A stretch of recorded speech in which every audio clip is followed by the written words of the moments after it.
Hola, saludos a todos. Nuevamente desde el Pod Studios estamos con el ingeniero Luis Araujo, gerente, empresario, asesor de empresas familiares. En este show que estamos creando, en este programa que estamos creando sobre empresas familiares, para aprender de ellas, para ofrecer también todo ese apoyo y esa asesoría a esas empresas pequeñas, medianas, grandes. Ayudar a esas empresas. Sí, a seguir creciendo. A seguir creciendo. Sí, bueno, Luis, cuéntanos un poquito. Hoy vamos a estar hablando de lo que las investigaciones más actuales dicen sobre las empresas familiares y también sobre la base del éxito de estas empresas familiares, que son las instituciones. Exacto. Entonces, Luis, cuéntanos un poquito sobre las investigaciones que hay alrededor del mundo sobre empresas familiares, de dónde nacen, cuál fue el impulso para su surgimiento. Lo primero que te tengo que contar es que estas investigaciones no tienen una data muy antigua. Uh-huh. O sea, estamos hablando desde los años 50 del siglo pasado. Sí. Comenzaron estas, y esto comienza porque las universidades, las principales universidades como Harvard, Stanford, en México, unas universidades allá en Europa igual, Uh-huh. inclusive en Colombia, la Universidad de los Andes, ellos empezaron a notar que habían una cantidad de empresas que desaparecían, pero habían otras empresas que eran muy exitosas. Entonces comenzaron a ver qué era lo que pasaba ahí. Uh-huh. Y cuando comienzan a hacer esas investigaciones, y lo hacen porque este es un tema muy importante, porque entre el 70 y el 90%, depende del país, si está muy desarrollado Okay. o poco desarrollado, son empresas familiares. Uh-huh. O sea, el tejido Sí.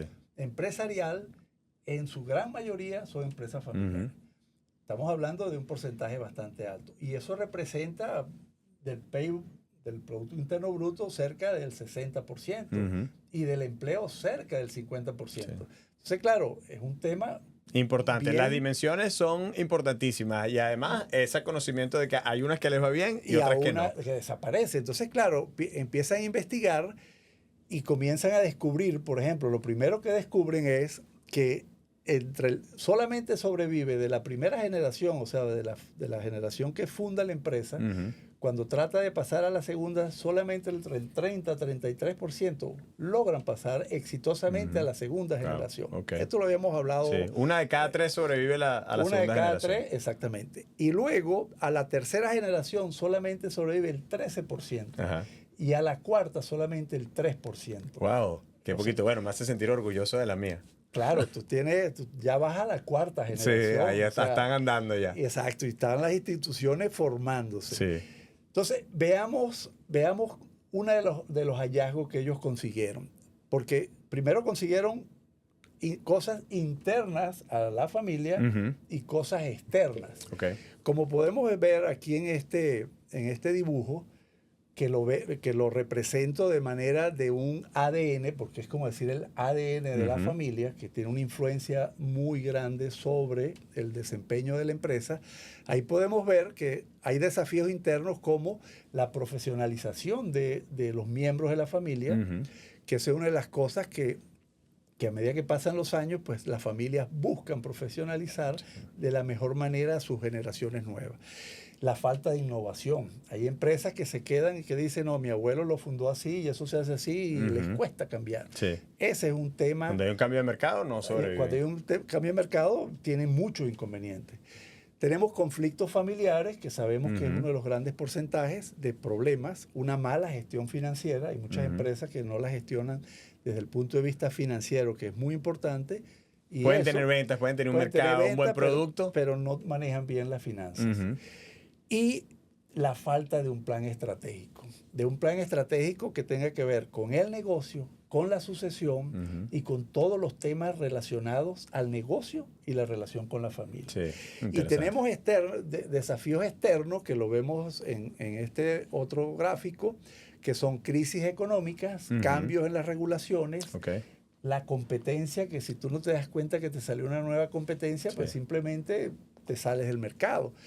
Desastres naturales que hemos estado viendo lo que está Ujú. pasando en algunas partes de Europa, que negocios se han ido Sí. a la nada por ese tipo de cosas. Claro, esas son externalidades. Son ¿Qué? externas. Las primeras que vimos son internas a la Ujú. familia y estas son las externas. O sea, tenemos dos desafíos uno interno y uno externo en la empresa familiar. Uno se puede imaginar a veces ciertas combinaciones de externalidades leves con importantes desafíos a lo interno que pueden llevar también a... Te pongo un ejemplo rapidito. Suponte que tengamos una competencia nueva y al interno de la familia hay una discusión de cómo vamos a enfrentar cómo vamos a gestionar esa competencia. O no hay un plan estratégico, no se ponen de acuerdo. No se ponen de acuerdo en un plan estratégico. Eso va a conllevar a que que van a tener problemas y no van a poder competir. Claro, corre riesgo la supervivencia de la empresa.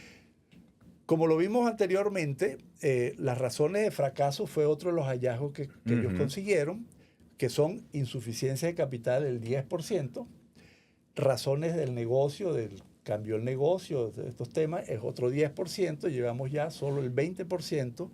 Luego, la falta de capacidad del dueño o del sucesor para hacer una transición adecuada, suave, bien preparada, es el 20%.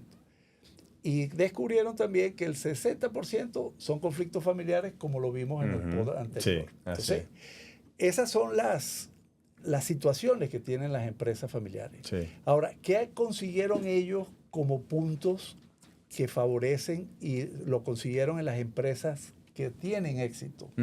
Bueno, ellos tienen algo que se llama, crearon instituciones propias de las empresas. Sí. Y esas instituciones, que es el gobierno corporativo empresarial, el gobierno corporativo familiar, porque debemos crear esos dos gobiernos, tener un protocolo de cómo vamos a manejar todas las situaciones dentro de la familia y relacionado con la empresa.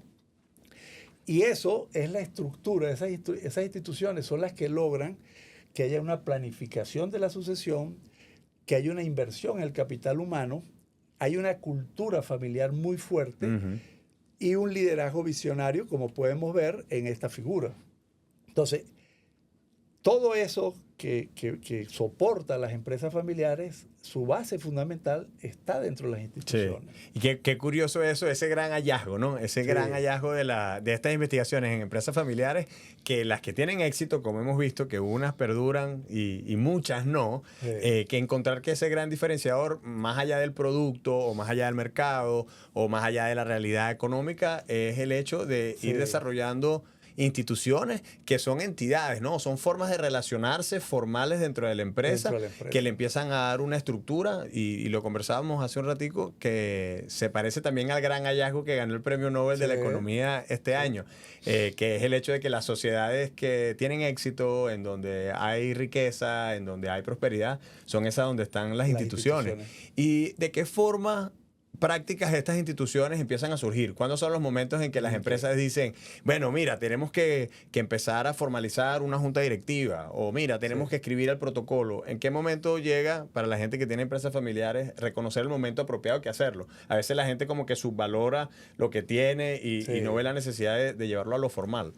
Ok, fíjate, para llegar a ese punto, si vemos este esquema de un organigrama de una familia empresaria, aquí podemos ver que el lado derecho está todo como es una empresa normal, abierta, de capital abierto. Y ves el otro organigrama, que es el organigrama familiar. Y ves esa relación de cómo se conectan ellos dos.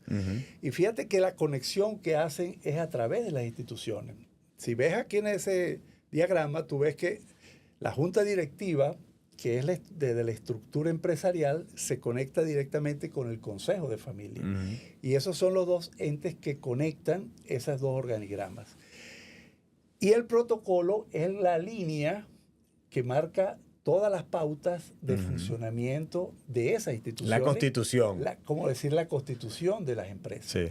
Tu pregunta es muy importante porque cuando tú arrancas una empresa, no tienes que tener todas estas instituciones. Sí, claro, y puedes estar haciendo plata y las cosas pueden estar funcionando. No necesitas, en los primeros momentos, como se establece, por ejemplo, en la gráfica que estamos viendo acá, que es una gráfica de la Universidad de Navarra, donde podemos ver las etapas de las empresas familiares. Está la etapa fundacional, después tenemos la etapa de crecimiento, de expansión y de internacionalización. En cada uno de esos cambios se necesitan incorporar instituciones.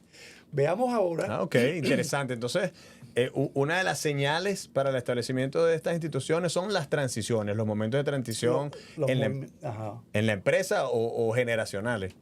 Esos movimientos claves, esos movimientos que cambian de alguna manera el status quo de las empresas, es lo que hacen que eso. Por ejemplo, ¿cuándo podemos decir que necesitamos una junta directiva dentro de la empresa? Bueno, cuando tenemos un gerente general que está saturado de trabajo, que ya tiene una cantidad lleva una cantidad de responsabilidades y está solo. Cuando le falta perspectiva externa, que está metido tanto en los problemas. Hay como un techo a que llega ese gerente dentro de la empresa, claro, que para romperlo necesitas expandir el liderazgo. El liderazgo. Y eso pasa cuando la empresa está creciendo. Cuando está chiquitica, tú la manejas muy fácil, pero en la medida que ya empieza a crecer, que ya van a empezar a incorporarse las nuevas generaciones, en ese momento necesitamos hacer eso. Cuando los conflictos familiares empiezan como a pasar desde la esfera de la casa a la empresa, entonces ya necesitamos como marcar una cierta división en lo que se hace en cada una de esas esferas. Bueno, las transiciones generacionales, eso es inminente, que necesitamos tener una junta directiva con una perspectiva externa e interna completa. Cuando el modelo de negocio se está empezando a quedar obsoleto, que tú ves que empresas que hacen lo mismo que tú están haciendo las cosas de manera diferente, entonces hay que hacer un cambio. Cuando hay dificultad para atraer y retener talentos dentro de la organización, y cuando no tenemos una planificación estratégica consensuada. En ese momento, nosotros necesitamos incorporar dentro de la esfera familiar una junta directiva. ¿Qué necesitamos del lado de la familia? Ya vimos el organigrama de este lado, que necesitamos una junta directiva. Del lado de la estructura familiar, se necesita un consejo de familia, que es como una junta directiva, pero dentro de la familia. ¿Y cuándo vemos que debemos instaurar esa institución? Un consejo de familia. Bueno, cuando empezamos a tener conflictos recurrentes dentro de la familia por temas de la empresa, porque no hay una información, porque no hay una buena comunicación. La comunicación es un factor muy importante y la junta directiva es como decir el canal de comunicación adecuado entre esas dos esferas. Cuando tenemos diversidad de las visiones de futuro, que empezamos a ver las cosas, por ejemplo, está el fundador, y cuando está el fundador, lo que él decía, normalmente eso era lo que decía. Pero ya cuando entran las visiones de los hijos y posiblemente los nietos, pues entonces ya las visiones empiezan a cambiar. El consejo de familia ahí también cumple una función de unir o de consolidar. De unir, consolidar, organizar las ideas, porque si tú no tienes un ente como el consejo de familia, tú puedes tener a los familiares dando muy buenas ideas, pero no hay nadie que las recolecte, las organice y le dé una estructura para que se vaya a la acción. Claro, y que pueda hasta canalizarla al otro lado de la esfera con la empresa. El consejo de familia canaliza con la junta directiva todas esas inquietudes, esas nuevas ideas. Las próximas generaciones traen unos cambios increíbles dentro de las organizaciones, pero si tú los tienes bien canalizados, tienes éxito. La falta de profesionalización. El consejo de familia tiene que estar muy pendiente de que necesitamos profesionales en ingeniería, en medicina, ahorita en robótica, en la diplomacia, como estábamos hablando hace un ratico. Exactamente, diplomacia, de hacer las cosas diferentes. O sea, no solamente las habilidades duras, sino las habilidades blandas. Entonces hay que empezar a hacer un equilibrio. Y tú sabes que hay miembros de la familia que a veces no saben decir las cosas y son como muy fuertes en eso y empiezan a causar ciertos inconvenientes. Y sobre todo para controlar lo que hablamos en el pod anterior, las posiciones. El consejo de familia es el que se encarga de detectar cuáles son los intereses que están detrás de esas posiciones y de organizar las inquietudes. Por eso el consejo familiar también es un ente que busca mediar, busca solucionar. Exactamente. Uno diría, ¿por qué no toda familia puede tener un consejo familiar, así tenga empresa o no? Sí, bueno, eso es un buen punto. O sea, hay familias tan grandes. En estos días que estaba con unos amigos que me dijeron que se reunieron casi 120 personas Y eso fue un evento que tuvieron Ajá, que organizarlo.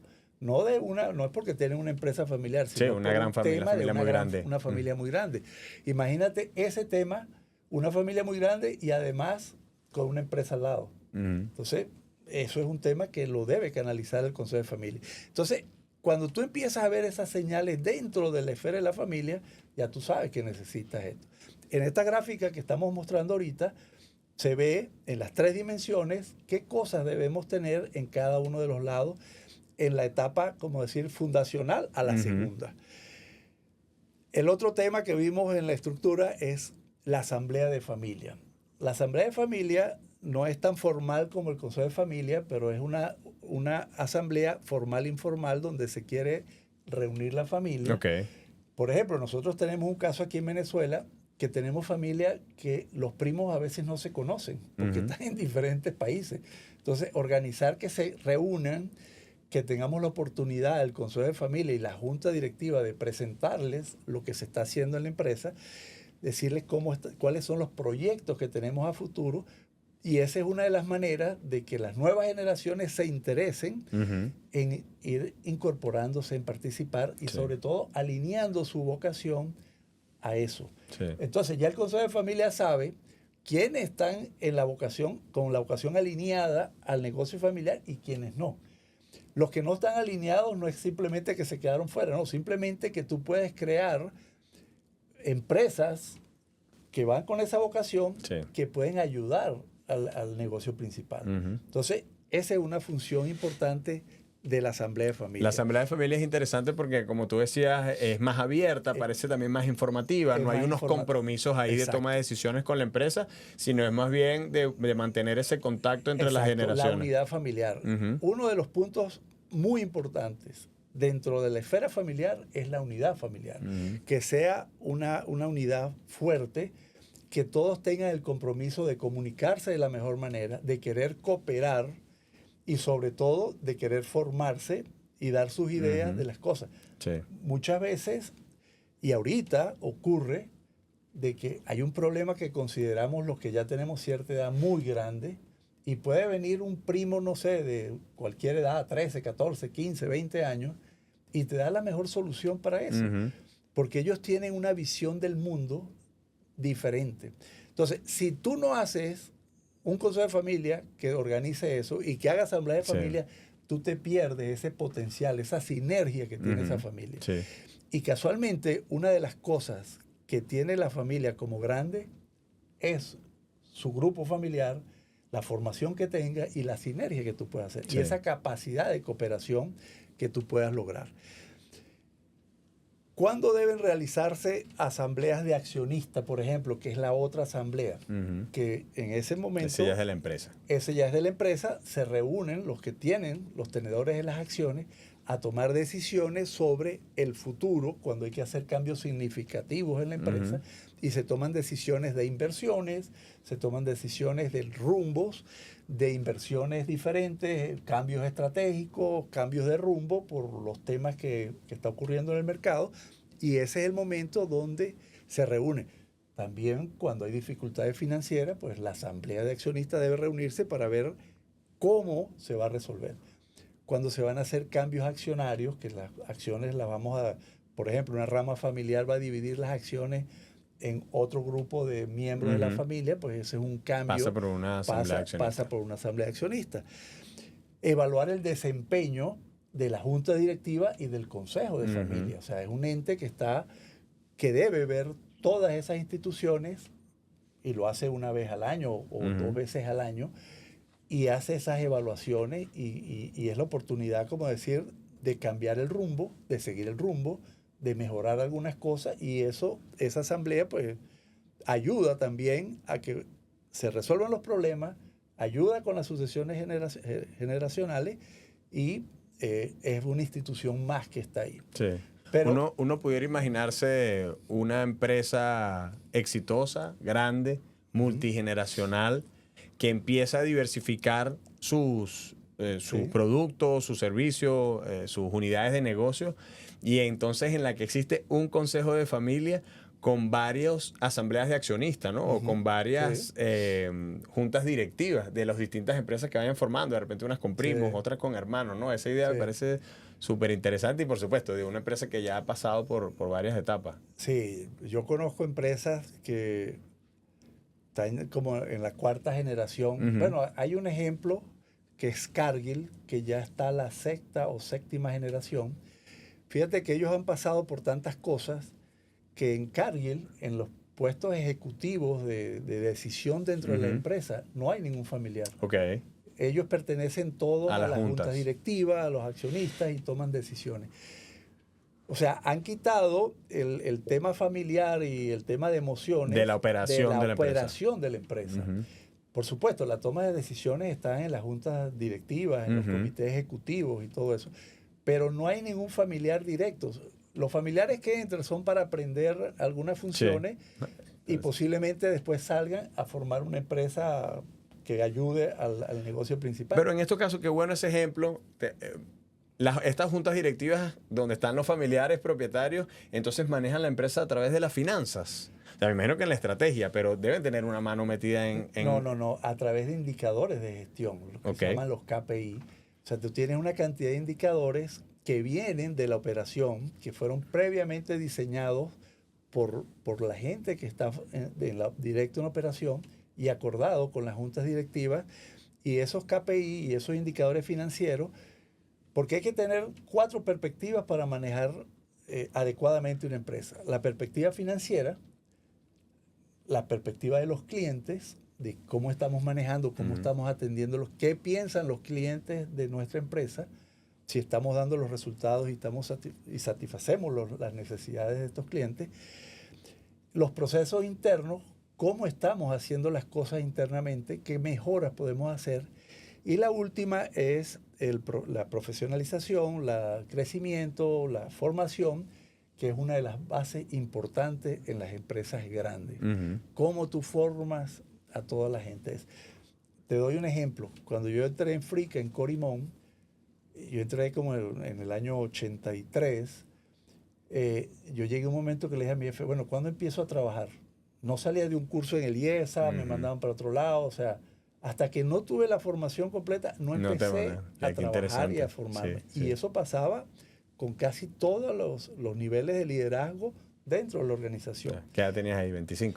24 años. 24 años, sabroso. Por ejemplo, está el otro caso de la empresa colombiana llamada Carvajal, que ellos tienen diferentes dentro de las instituciones y dentro de la gestión de la empresa hay bastante familiares. Tienen allá los familiares. Sí, entonces son 2 ejemplos donde las instituciones funcionan diferentes. Sí. O sea, y las 2 tienen éxito. Pero ¿cuál es el secreto? Las 2 tienen instituciones fuertes. Sí.